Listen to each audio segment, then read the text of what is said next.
Okay, I'm back. Apparently I can't switch from selfies to non-selfies without stopping the whole video and starting all over again, which means that when I upload it, I'm going to have to upload two separate videos until I figure out how to splice the two together. Anyway, so here's your view of the septic drain field, which is pretty much finished. So what I'm going to be doing next, just gradually when I have the time, is to dig up all of this dead grass along the periphery here. I used herbicide to kill this grass I guess 10 days ago or so, it's completely dead now. And the reason that I'm doing that is I want to enlarge the periphery, have a little bit more room with which to do my next project, which is to plant a border around the septic drain field so that it gives a little bit more definition and more ornamental character to the whole thing. I'm going to be using dwarf mondo grass, Phaeopogon japonicus nana.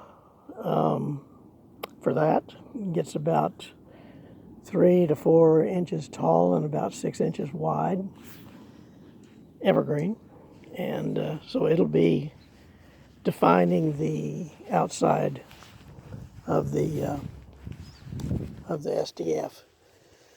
Here, looking back at the house, some of the grasses are actually beginning to come up. They're all warm weather, so they're really waiting for something a little bit better than what we've had now. But you can sort of see that those leaves there are emerging. This is one of the maiden grasses here, Gracilis. I just heard a pileated woodpecker. And then over here on the other side is morning light. There's 2 of them. And they're also coming up. Just barely. You can just barely see the new blades coming up out of the bundle of dead ones from last year. And yeah, so once the grasses come up, it's going to look very different. They give a lot of vertical character to the whole thing, and if they're not there, then it all looks rather flat and plain, I think. Oh, by the way, that's comfrey, which is a wonderful plant. Roots go very deep and pull up nutrients and minerals from very deep down in the soil profile. Okay, so this is kind of what the big project was. Earlier this winter, Jose and I cleaned out a lot of blackberries. You can still see where we stopped. And that's all dead canes back in there that has to be removed, which I'm not looking forward to, because that's always a painful process. No matter what you do, you're going to get punctured. And yeah, so this is an area that we cleared, and then I brought in some of this, quote, topsoil, unquote, which is really more like compost. It's not what I wanted at all. So I eventually want to bring in some sandy loam to put on top of this and mix in with it. I just noticed this piece of wood here, this stake, shouldn't be there. I don't know what it's doing here.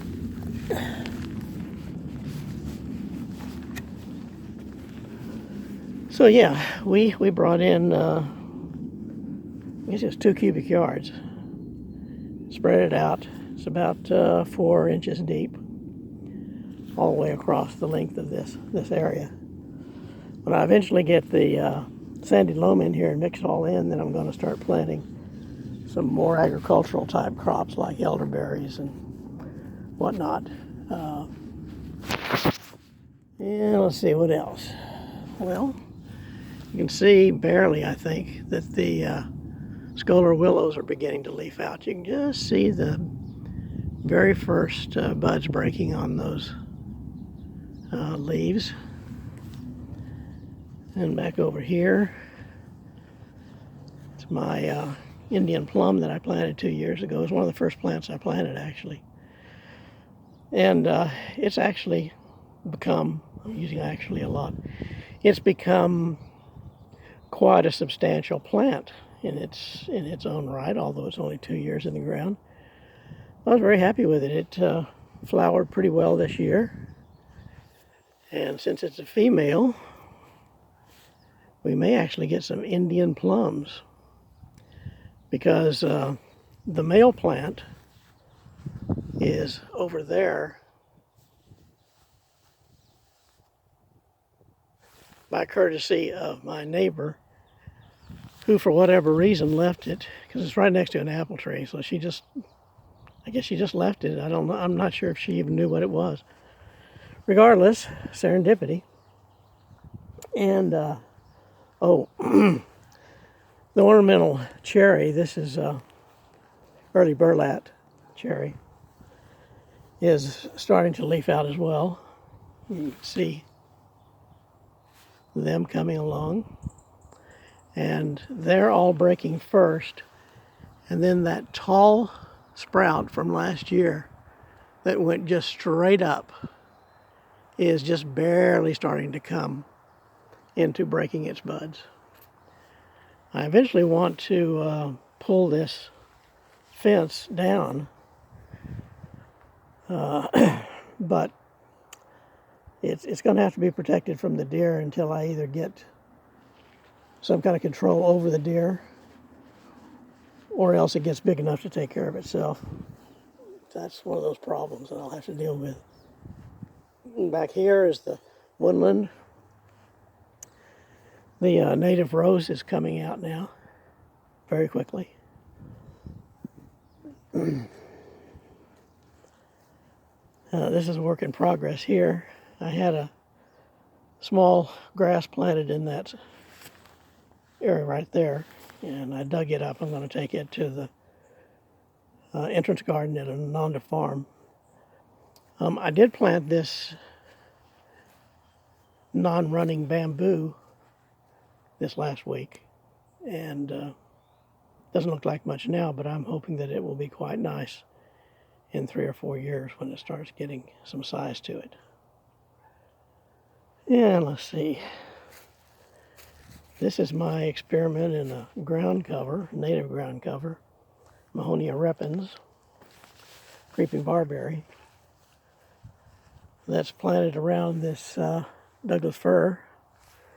So it's a dry shade. The Douglas fir is taking up most of the moisture, and so it's a real struggle to keep this watered sufficiently in the summertime. I'm not sure whether this is going to work out or not. You can see that's the Mahonia repens right there. There's another one there, and so on. So it's all planted through here, but this is this first complete year for these. So we'll just see how it goes.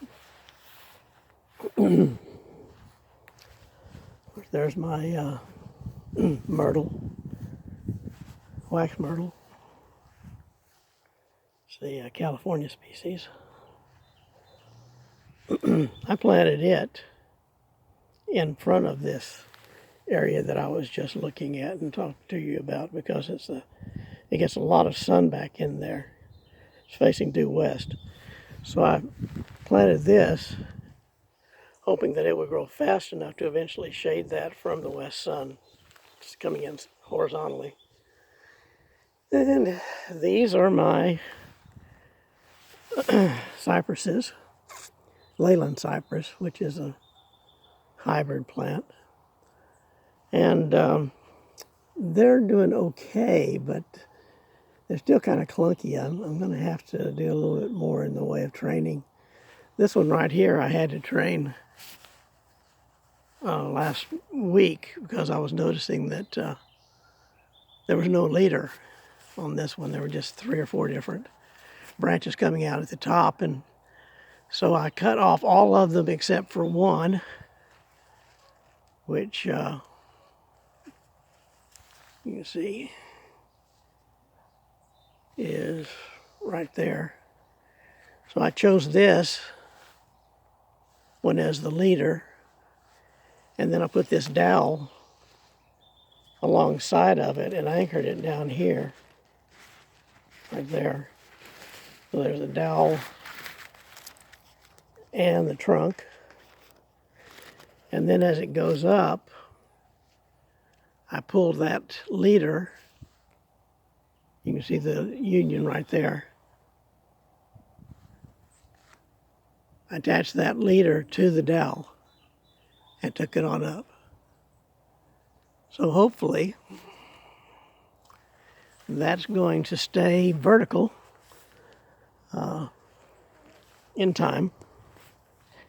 This one is my fastest growing one, and it's leaning westwards, so I'm going to need to stake it again and bring it back this way some. Probably bring that attachment point right there up a little higher, and then move my stake back over here towards the fence.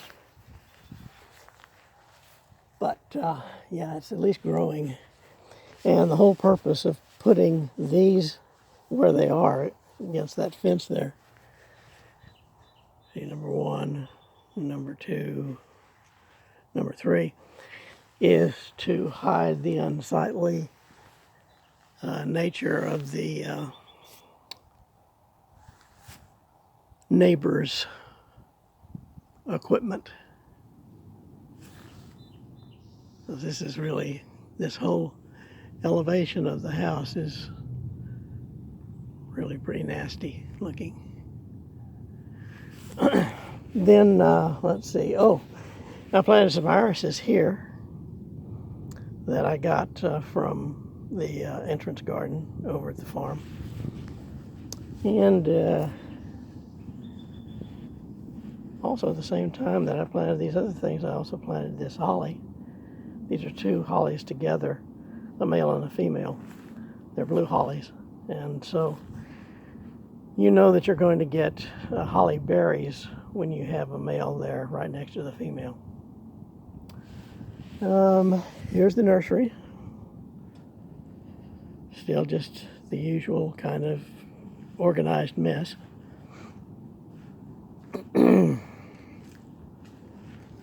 I got the second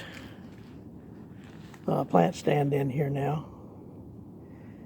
And it's been very nice to be able to work and look at plants from waist high instead of way, way down there. These are all new plants that I got in Bellingham, and some more over here that are going to go either here or at the entrance garden there at Ananda Farm. This is the other plant stand. This is the one with a lid on it. And so I've got some of my more tender sedums and so forth in there. And then here are 2 flats that have some seeds sown in them, which I'm hoping will come up. The ones in the back already have. These were those mallows that I saw flower and then make seeds last fall.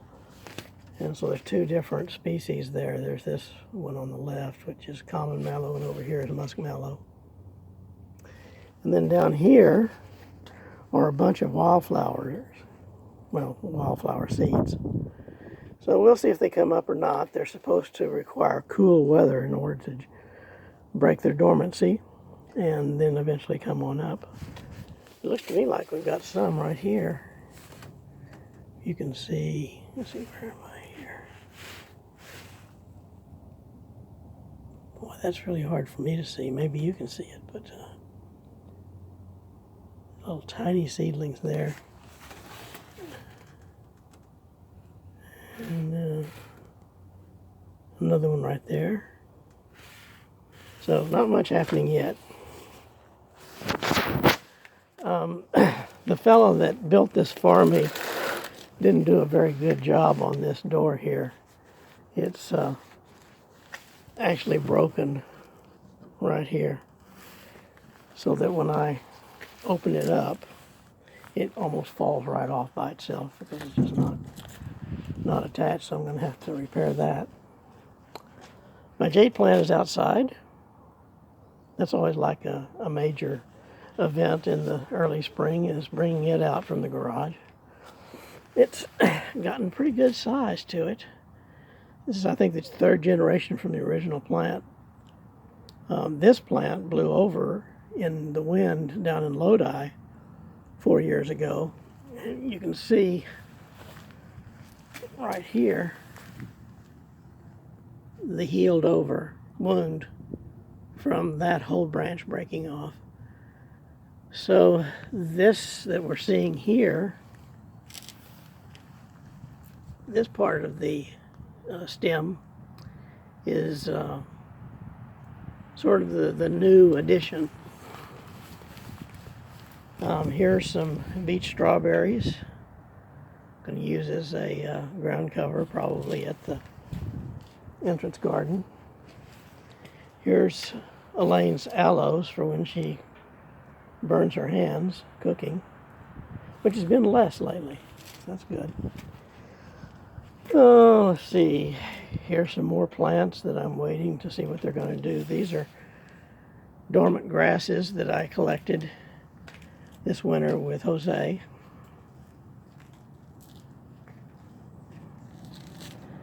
So I'm hoping that they can be used as well in the entrance garden.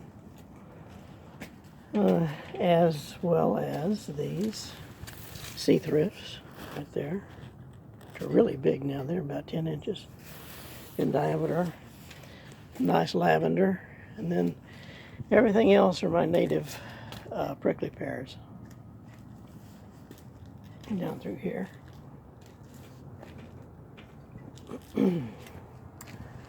That's the door to the garage. So, oh, here's those. Oh, here's that mondo grass that I was telling you about that's going to be used as edging around the SDF. And these sticks in the ground there are my elderberries that I ordered from Missouri. So yeah, oh, we got a bumblebee. Wow, that is cool. I was just reading about bumblebees and now here's one. That's really cool. That must be a female, that must be the queen, the queen that overwintered, and she's out now looking for a place to start her next colony. Cool. I hope you saw that. Really nice. Another one of my bamboos.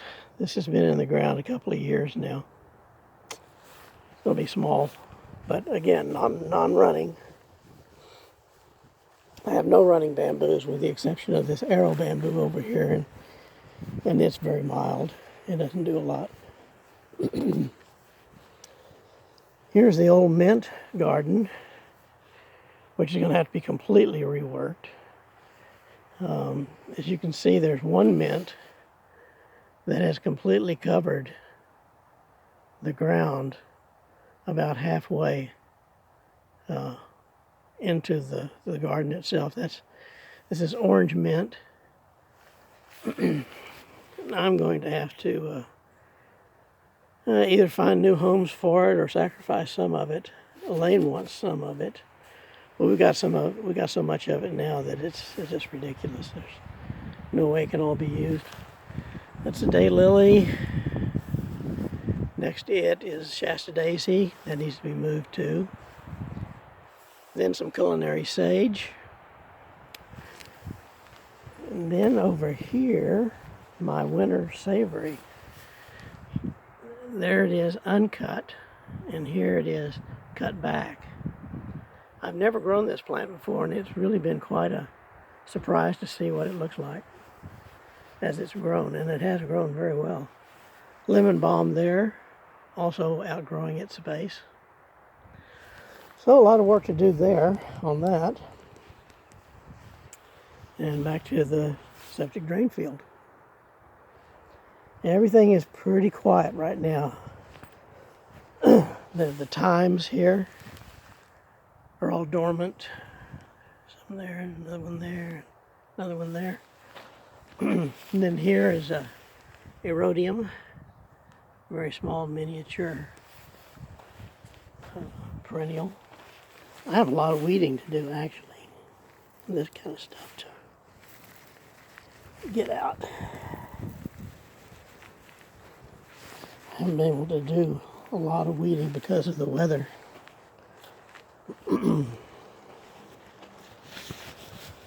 So yeah, just walking down the path.